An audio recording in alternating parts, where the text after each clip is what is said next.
2 Samuel chapter 1. After the death of Saul, when David had returned from defeating the Amalekites, David remained 2 days in Ziklag. On the 3rd day, a man came from Saul's camp, with his clothes torn and dirt on his head. When he came to David, he fell to the ground and did obeisance. David said to him, "Where have you come from?" He said to him, "I have escaped from the camp of Israel." David said to him, "How did things go? Tell me." He answered, "The army fled from the battle, but also many of the army fell and died. And Saul and his son Jonathan also died." Then David asked the young man who was reporting to him, "How do you know that Saul and his son Jonathan died?" The young man reporting to him said, "I happened to be on Mount Gilboa, and there was Saul leaning on his spear, while the chariots and the horsemen drew close to him. When he looked behind him, he saw me and called to me. I answered, 'Here, sir.' And he said to me, 'Who are you?' I answered him, 'I am an Amalekite.' He said to me, 'Come, stand over me and kill me, for convulsions have seized me, and yet my life still lingers.' So I stood over him and killed him, for I knew that he could not live after he had fallen. I took the crown that was on his head and the armlet that was on his arm, and I have brought them here to my Lord." Then David took hold of his clothes and tore them, and all the men who were with him did the same. They mourned and wept, and fasted until evening for Saul and for his son Jonathan, and for the army of the Lord, and for the house of Israel, because they had fallen by the sword. David said to the young man who had reported to him, "Where do you come from?" He answered, "I am the son of a resident alien, an Amalekite." David said to him, "Were you not afraid to lift your hand to destroy the Lord's anointed?" Then David called one of the young men and said, "Come here and strike him down." So he struck him down, and he died. David said to him, "Your blood be on your head, for your own mouth has testified against you, saying, 'I have killed the Lord's anointed.'" David intoned this lamentation over Saul and his son Jonathan. He ordered that the song of the bow be taught to the people of Judah. It is written in the book of Jashar. He said, "Your glory, O Israel, lies slain upon your high places. How the mighty have fallen! Tell it not in Gath, proclaim it not in the streets of Ashkelon.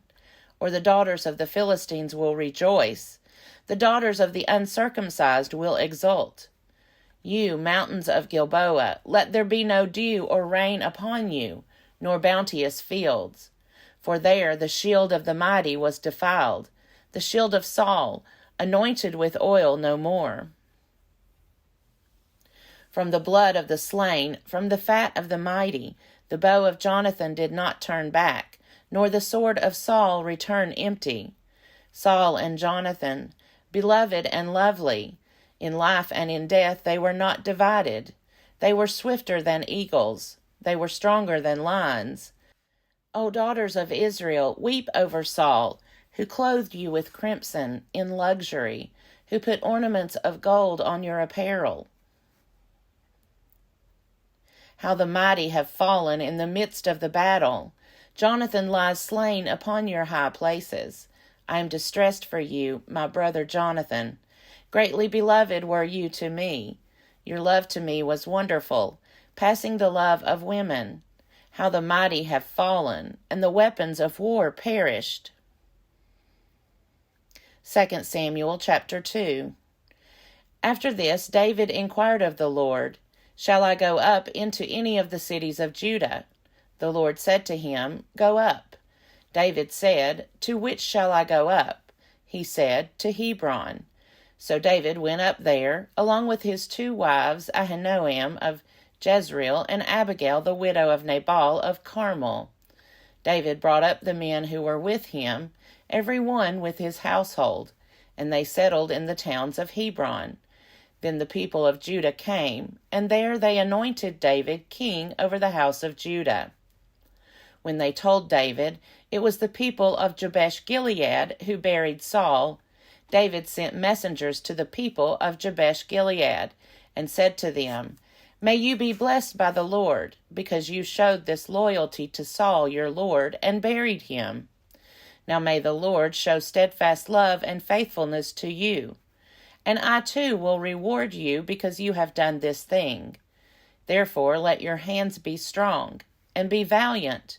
For Saul your lord is dead, and the house of Judah has anointed me king over them." But Abner, son of Ner, commander of Saul's army, had taken Ishbaal, son of Saul, and brought him over to Mahanaim. He made him king over Gilead, the Asherites, Jezreel, Ephraim, Benjamin, and over all Israel. Ishbaal, Saul's son, was 40 years old when he began to reign over Israel, and he reigned 2 years.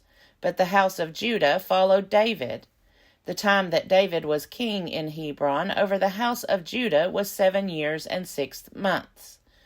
Abner, son of Ner, and the servants of Ishbaal, son of Saul, went out from Mahanaim to Gibeon. Joab, son of Zeruiah, and the servants of David went out and met them at the pool of Gibeon. One group sat on one side of the pool, while the other sat on the other side of the pool. Abner said to Joab, "Let the young men come forward and have a contest before us." Joab said, "Let them come forward." So they came forward and were counted as they passed by, 12 for Benjamin and Ishbaal, son of Saul, and 12 of the servants of David. Each grasped his opponent by the head and thrust his sword in his opponent's side. So they fell down together. Therefore that place was called Helkath Hazarim, which is at Gibeon. The battle was very fierce that day, and Abner and the men of Israel were beaten by the servants of David. The 3 sons of Zeruiah were there, Joab, Abishai, and Asahel. Now Asahel was as swift of foot as a wild gazelle. Asahel pursued Abner, turning neither to the right nor to the left as he followed him. Then Abner looked back and said, "Is it you, Asahel?" He answered, "Yes, it is." Abner said to him, "Turn to your right or to your left, and seize one of the young men, and take his spoil." But Asahel would not turn away from following him. Abner said again to Asahel, "Turn away from following me. Why should I strike you to the ground? How then could I show my face to your brother Joab?" But he refused to turn away. So Abner struck him in the stomach with the butt of his spear, so that the spear came out at his back. He fell there and died where he lay. And all those who came to the place where Asahel had fallen and died stood still. But Joab and Abishai pursued Abner.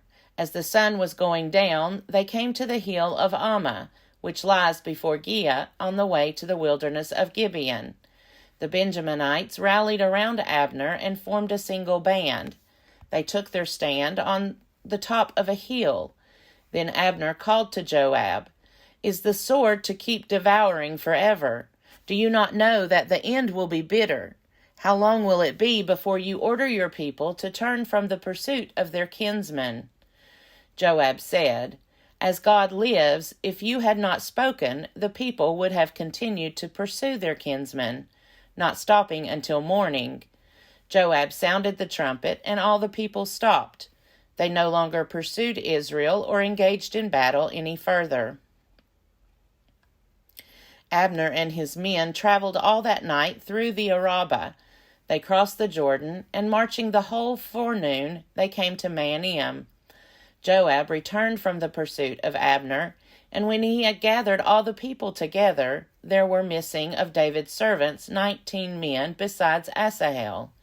But the servants of David had killed of Benjamin 360 of Abner's men. They took up Asahel and buried him in the tomb of his father, which was at Bethlehem. Joab and his men marched all night, and the day broke upon them at Hebron. 2 Samuel chapter 3. There was a long war between the house of Saul and the house of David. David grew stronger and stronger, while the house of Saul became weaker and weaker. Sons were born to David at Hebron. His firstborn was Amnon, of Ahinoam of Jezreel. His second, Chileab, of Abigail, the widow of Nabal of Carmel. The third, Absalom, son of Micah, daughter of King Talmai of Geshur. The fourth, Adonijah, son of Haggith. The fifth, Shephatiah, son of Abital. And the sixth, Ithream, of David's wife Eglah. These were born to David in Hebron. While there was war between the house of Saul and the house of David, Abner was making himself strong in the house of Saul. Now Saul had a concubine whose name was Rizpah, daughter of Aiah. And Ishbaal said to Abner, "Why have you gone in to my father's concubine?" The words of Ishbaal made Abner very angry. He said, "Am I a dog's head for Judah?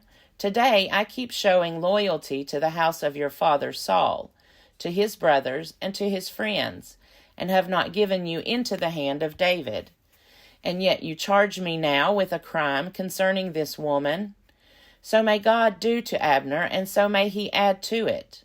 For just what the Lord has sworn to David, that will I accomplish for him, to transfer the kingdom from the house of Saul, and set up the throne of David over Israel and over Judah, from Dan to Beersheba." And Ishbaal could not answer Abner another word, because he feared him. Abner sent messengers to David at Hebron, saying, "To whom does the land belong? Make your covenant with me, and I will give you my support to bring all Israel over to you." He said, "Good, I will make a covenant with you. But one thing I require of you, you shall never appear in my presence unless you bring Saul's daughter Michal when you come to see me." Then David sent messengers to Saul's son Ishbaal, saying, "Give me my wife Michal, to whom I became engaged at the price of 100 foreskins of the Philistines." Ishbaal sent and took her from her husband Paltiel, the son of Laish. But her husband went with her, weeping as he walked behind her all the way to Bahurim. Then Abner said to him, "Go back home." So he went back. Abner sent word to the elders of Israel, saying, "For some time past you have been seeking David as king over you. Now then, bring it about, for the Lord has promised David, 'Through my servant David I will save my people Israel from the hand of the Philistines, and from all their enemies.'" Abner also spoke directly to the Benjaminites. Then Abner went to tell David at Hebron all that Israel and the whole house of Benjamin were ready to do. When Abner came with 20 men to David at Hebron, David made a feast for Abner and the men who were with him. Abner said to David, "Let me go and rally all Israel to my lord the king, in order that they may make a covenant with you, and that you may reign over all that your heart desires." So David dismissed Abner, and he went away in peace. Just then the servants of David arrived with Joab from a raid, bringing much spoil with them. But Abner was not with David at Hebron, for David had dismissed him, and he had gone away in peace. When Joab and all the army that was with him came, it was told Joab, "Abner, son of Ner, came to the king, and he has dismissed him, and he has gone away in peace." Then Joab went to the king and said, "What have you done? Abner came to you. Why did you dismiss him, so that he got away? You know that Abner, son of Ner, came to deceive you, and to learn your comings and goings, and to learn all that you are doing." When Joab came out from David's presence, he sent messengers after Abner, and they brought him back from the cistern of Sirah, but David did not know about it. When Abner returned to Hebron, Joab took him aside in the gateway to speak with him privately, and there he stabbed him in the stomach. So he died for shedding the blood of Asahel. Joab's brother. Afterward, when David heard of it, he said, I and my kingdom are forever guiltless before the Lord, for the blood of Abner son of Ner. May the guilt fall on the head of Joab, and on all his father's house, and may the house of Joab never be without one who has a discharge, or who is leprous, or who holds a spindle, or who falls by the sword, or who lacks food. So Joab and his brother Abishai murdered Abner because he had killed their brother Asahel in the battle at Gibeon. Then David said to Joab and to all the people who were with him, Tear your clothes, and put on sackcloth, and mourn over Abner. And King David followed the bier. They buried Abner at Hebron. The king lifted up his voice and wept at the grave of Abner, and all the people wept. The king lamented for Abner, saying, Should Abner die as a fool dies? Your hands were not bound, your feet were not fettered. As one falls before the wicked, you have fallen. And all the people wept over him again. Then all the people came to persuade David to eat something while it was still day. But David swore, saying, So may God do to me, and more, if I taste bread or anything else before the sun goes down. All the people took notice of it, and it pleased them, just as everything the king did pleased all the people. So all the people and all Israel understood that day that the king had no part in the killing of Abner, son of Ner. And the king said to his servants, Do you not know that a prince and a great man has fallen this day in Israel? Today I am powerless, even though anointed king. These men, the sons of Zeruiah, are too violent for me. The Lord pay back the one who does wickedly in accordance with his wickedness. 2 Samuel chapter 4. When Saul's son Ishbaal heard that Abner had died at Hebron, his courage failed, and all Israel was dismayed. Saul's son had 2 captains of raiding bands. The name of the one was Baanah, and the name of the other Rechab. They were sons of Rimmon, a Benjaminite from Beeroth, for Beeroth is considered to belong to Benjamin. Now the people of Beeroth had fled to Gittam, and are there as resident aliens to this day. Saul's son Jonathan had a son who was crippled in his feet. He was 5 years old when the news about Saul and Jonathan came from Jezreel. His nurse picked him up and fled, and in her haste to flee, it happened that he fell and became lame. His name was Mephibosheth. Now the sons of Rimmon, the Beerothite, Rechab and Baanah set out, and about the heat of the day they came to the house of Ishbaal, while he was taking his noonday rest. They came inside the house as though to take wheat, and they struck him in the stomach. Then Rechab and his brother Baanah escaped. Now they had come into the house while he was lying on his couch in his bedchamber. They attacked him, killed him, and beheaded him. Then they took his head and traveled by way of the Arabah all night long. They brought the head of Ishbaal to David at Hebron and said to the king, Here is the head of Ishbaal, son of Saul, your enemy, who sought your life. The Lord has avenged my lord, the king, this day on Saul and on his offspring. David answered Rechab and his brother Baanah, the sons of Rimmon the Beerothite, As the Lord lives, who has redeemed my life out of every adversity, when the one who told me, See, Saul is dead, thought he was bringing good news, I seized him and killed him at Ziklag. This was the reward I gave him for his news. How much more, then, when wicked men have killed a righteous man on his bed in his own house? And now shall I not require his blood at your hand, and destroy you from the earth?